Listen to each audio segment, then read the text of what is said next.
Army public school recruitment 2020 की बात हम करने वाले हैं। आर्मी वेलफेयर एजुकेशन सोसाइटी यानी कि AWES ने देश के विभिन्न आर्मी पब्लिक स्कूल में अलग अलग विषयों के लिए शिक्षकों के पदों पर वैकेंसी निकाली है। यह जो वैकेंसीज हैं, यह post graduate teacher PGT, trained graduate teacher TGT और प्राइमरी टीचर यानी कि PRT के पदों के लिए होगी। और इन सारी वैकेंसीज के लिए आपको ऑफिशियल वेबसाइट apscsb.in पर जाकर ऑनलाइन आवेदन करना है। आपको कैसे आवेदन करना है, इसकी पूरी जानकारी मैं आपको आने वाली स्लाइड में देने वाली हूँ। अब नजर डाल लेते हैं कुछ इंपॉर्टेंट डेट्स पर। आर्मी पब्लिक स्कूल रिक्रूटमेंट 2020 के जो आवेदन की तारीख है वो 1 अक्टूबर 2020 से शुरू हो चुकी है। आवेदन करने की अंतिम तारीख 20 अक्टूबर 2020 शाम 5 बजे तक है।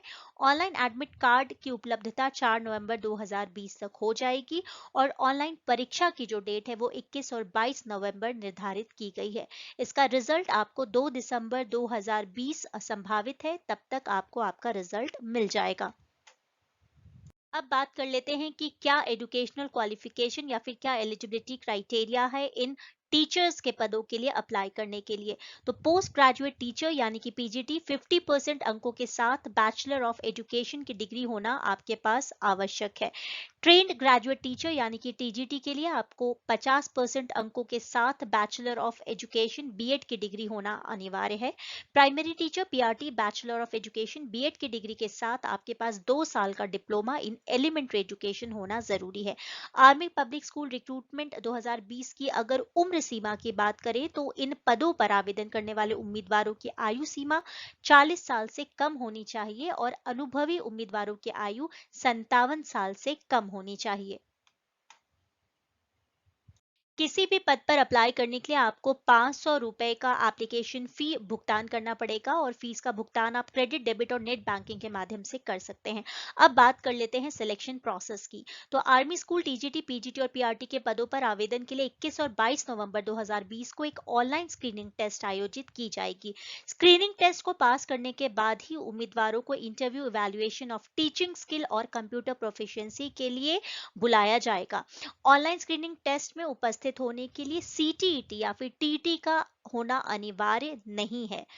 आर्मी पब्लिक स्कूल रिक्रूटमेंट में एडमिट कार्ड की अगर बात करें तो भर्ती परीक्षा के लिए एडमिट कार्ड 4 नवंबर 2020 को जारी किया जा सकता है और वहीं स्क्रीनिंग टेस्ट के परिणाम 2 दिसंबर 2020 तक जारी होने की संभावना है। एग्जाम पैटर्न की अगर हम बात करें तो आप देख सकते हो PGT TGT के लिए पेपर ए में general awareness, mental ability, English comprehension, educational concepts and methodology, inclusive education IT ये है। और पार्ट बी में स्पेसिफिक टू सब्जेक्ट, आप जिस भी सब्जेक्ट के लिए अप्लाई कर रहे हैं। PRT के लिए पार्ट ए में है general awareness, mental ability, English comprehension, educational concepts and methodology, inclusive education और IT। तो यहाँ मैक्सिमम मार्क्स 90 हैं, ठीक है। और टाइम जो है वो 3 घंटे का है PGT TGT के लिए और PRT के लिए 1 घंटे 30 मिनट का समय निर्धारित किया गया है। तो ये है army public school exam pattern.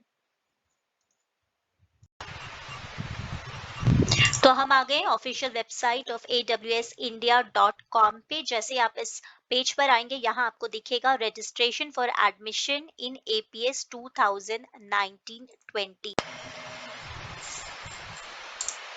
तो हम आ गए हैं आर्मी पब्लिक स्कूल के इस पेज पर। जैसे आप इस पेज पे क्लिक करोगे, आप यहाँ देखोगे कि 1 candidate is eligible for 1 post only from PGT TGT PRT। इसका साफ साफ यही मतलब है कि आप एक ही पोजीशन के लिए, एक ही पोस्ट के लिए अप्लाई कर सकते हैं। अगर आप एक से ज्यादा पोजीशंस के लिए अप्लाई करेंगे तो आपका जो कैंडिडेचर है वो ऑटोमेटिकली कैंसिल हो जाएगा विदाउट एनी रिफंड। तो इस बात का आप अच्छा खासा ध्यान रखें कि आप एक ही पोजीशन के लिए अप्लाई करें। यहाँ पर स्टेप्स फॉर रजिस्ट्रेशन लिखा हुआ है। अगर आप नए यूजर हैं तो आपको यहाँ क्लिक करना है और अगर आप पहले भी आर्मी पब्लिक स्कूल के लिए अप्लाई कर चुके हैं तो आप एग्जिस्टिंग अगर यूजर हैं तो आपको यहाँ क्लिक करना है। तो सबसे पहले हम देख लेते हैं स्टेप्स फॉर रजिस्ट्रेशन। तो यहाँ पर रजिस्टर करने के क्या 2 स्टेप हैं उसके बारे में यहाँ लिखा हुआ है। आपको इंस्ट्रक्शन पढ़ना और सेल्फ रजिस्ट्रेशन करना है। आपको नए यूजर की तरह एंटर करना है और उसके बाद आपको यहाँ सेल्फ रजिस्ट्रेशन करना है। उसके बाद आपको कुछ बेसिक डिटेल्स भरनी होगी और वो डिटेल्स आप सही सही भरें। उसके बाद आप वेरीफाई पे क्लिक करके प्रोसीड बटन पे क्लिक करेंगे। जैसे ही आप प्रोसीड बटन पे क्लिक करेंगे, उसके बाद आपने जो भी डेटा एंटर किया है इस पेज पर, आप उसको ठीक नहीं कर सकते हैं। तो आप बहुत ही ध्यान से इन चीज़ों को पढ़िए।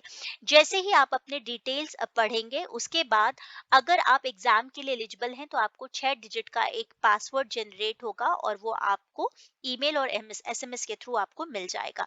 अब यहाँ पर आप रजिस्ट्रेशन पोर्टल पर रजिस्टर हो चुके हैं।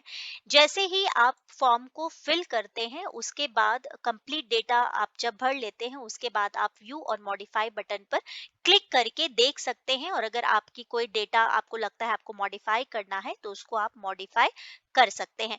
जैसे ही आपको लगता है कि आपने जितने भी डेटा भरा है वो एक्यूरेट है, उसके बाद आपको आई अग्री पे क्लिक करना है और फॉर्म को सबमिट कर देना है। दूसरा जो प्रोसेस है वो है कि आपको पेमेंट प्रोसेस है। यहाँ पर आपको credit card, debit card, net banking के थ्रू आपको यहाँ पर जो 500 रुपीज का जो चार्ज है वो आपको यहाँ पर फिल करना है, और उसके बाद आप प्रीव्यू बटन पे क्लिक करके अपने फिल्ड फॉर्म को देख सकते हैं। तो ये तो बात हुई कि आप कैसे रजिस्टर करेंगे। रजिस्ट्रेशन के बाद हम देख लेते हैं न्यू यूजर अगर आप हैं तो आपको यहाँ क्लिक करना है, और ये आपको पेज दिखेगा। Candidates are requested to go through these instructions carefully. आपको इन इंस्ट्रक्शंस को बहुत ही अच्छे से भरना है। आप यहाँ देख लें, exact number of vacancies available in the respective school will be announced by the school management. तो एग्जैक्ट नंबर क्या है वैकेंसीज की, वो अभी पता नहीं है, पर हाँ अप्रॉक्स 8,000 टीचर्स के लिए ये भर्तियां हो रही हैं। सिलेक्शन प्रोसेस के बारे में मैं आपको बता चुकी हूँ। तो सबसे पहले जो स्टेज 1 है वो स्क्रीनिंग एग्जाम है, जहां पर 21-22 नवंबर को आपका जो ऑनलाइन स्क्रीनिंग है वो होगा। उसके बाद स्टेज 2 आपका इंटरव्यू होता है, और स्टेज 3 पे evaluation of teaching skills and computer proficiency.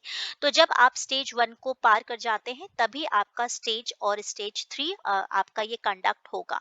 ठीक है, और जो भी अपॉइंटमेंट होंगे वो सीबीएसई एडब्ल्यूएस के रूल के हिसाब से होंगे, और जितने भी जो भी इंटरव्यू होंगे उसमें सिलेक्टेड जो कैंडिडेट होंगे उनको रेगुलर कैटेगरी में भी अपॉइंट किया जा सकता है। तो ऑनलाइन स्क्रीनिंग टेस्ट की हम बात करें तो 21 और 22 नवंबर को ये ऑनलाइन स्क्रीनिंग टेस्ट होगा। आप इस बात को मेक श्योर करें कि क्या क्वालिफिकेशन होनी चाहिए। हालांकि मैंने आपको पहले ही इसके बारे में बता दिया है, एक बार आप फिर से देख लें आपकी क्वालिफिकेशन क्या होनी चाहिए। तो पीजीटी के लिए post graduation in subject concern, TGT के लिए ग्रेजुएशन विद सब्जेक्ट कंसर्न, और पीआरटी के लिए graduation. Minimum percentage of marks हर किसी पोस्ट के लिए 50% है। बीएड की डिग्री होना आपके लिए बहुत ज्यादा इंपॉर्टेंट है। तो अ post graduate with less than 50 marks in graduation but more than 50% marks in post graduation with the subject applied for shell will also be eligible. ये सारी आप चीजें देख सकते हैं। अब एज की बात करें तो जो फ्रेश कैंडिडेट हैं वो बिलो 40 इयर्स होना चाहिए। In the case of Delhi schools the candidate should be in the age bracket age per DSC A and R. Experienced candidate की जो एज है वो बिलो 57 इयर्स होनी चाहिए। सीटीईटी टीईटी मैंडेटरी नहीं है ऑनलाइन स्क्रीनिंग टेस्ट के लिए अपियर होने के लिए। और डेट है 21-22 नवंबर, वो मैं आपको पहले ही बता चुकी हूँ। ये सारी चीजें मैं आपको पहले ही स्लाइड पर बता चुकी हूँ। तो ये सारा आप एक बार फिर से गो थ्रू कर लें। एग्जाम फी 500 रुपए है, जो कि नॉन रिफंडेबल है। एक बार जैसे ही आप इस फीस को जमा कर देते हैं, उसके बाद ये आपको किसी भी हालत में रिफंड नहीं की जाएगी। आप ये जो ऑफिशियल वेबसाइट है यहीं से जाकर आपको रजिस्टर करना है। सारी चीजें आप ध्यान से देख लें। ऑनलाइन अप्लाई करना है, उसके बाद photograph, signatures, proof of date of birth, certificate of academic qualification, ये सारे आपको अटैच करने हैं डॉक्यूमेंट्स। जैसे ही आपका रजिस्ट्रेशन कंप्लीट होता है, आपको confirmation that registration is successful इसका आपको एसएमएस आ जाएगा। ठीक है, तो ये सारी चीजें आप देख लें। एग्जाम सेंटर क्या है, एडमिट कार्ड, एग्जाम रिजल्ट कब आएगा, स्कोर कार्ड क्या होता है, टाइमलाइन के बारे में मैं आपको पहले ही बता चुकी हूँ। सैंपल क्वेश्चंस पेपर भी यहाँ पर दिए गए हैं, तो आप सैंपल क्वेश्चन पेपर पे क्लिक करके भी देख सकते हैं। तो ये सारी बात हुई। सारी जो list of army public school है वो भी आप यहाँ पर देख सकते हैं। आप कहाँ कहाँ के लिए अप्लाई कर सकते हैं, किन सब्जेक्ट्स के लिए आप अप्लाई कर सकते हैं, मिनिमम क्वालिफिकेशन क्या है इन सब्जेक्ट्स में अप्लाई करने के लिए, ये सारी डिटेल्स आपको यहाँ यहाँ पर मिल जाएगी। उसके बाद आपको क्लिक करना है I have read and understood the complete instructions, और उसके बाद आपको प्रोसीड बटन पे क्लिक करना है, जो मैं आपको पहले ही बता चुकी हूँ। आप एक बात फिर ध्यान रखें कि आप 2 कैटेगरीज के लिए अप्लाई नहीं कर सकते हैं, आप 2 बार अप्लाई नहीं कर सकते हैं, और आप सारी चीज़ें बहुत ही ध्यान से पढ़ने के बाद ही आप अप्लाई करें। तो आज के लिए बस इतना ही। उम्मीद है आप लोगों को ये वीडियो काफ़ी आपके लिए बेनिफिट रहेगा और आप इन पोजीशंस के लिए अप्लाई कर सकते हैं। Thank you so much for watching fresh learning academy.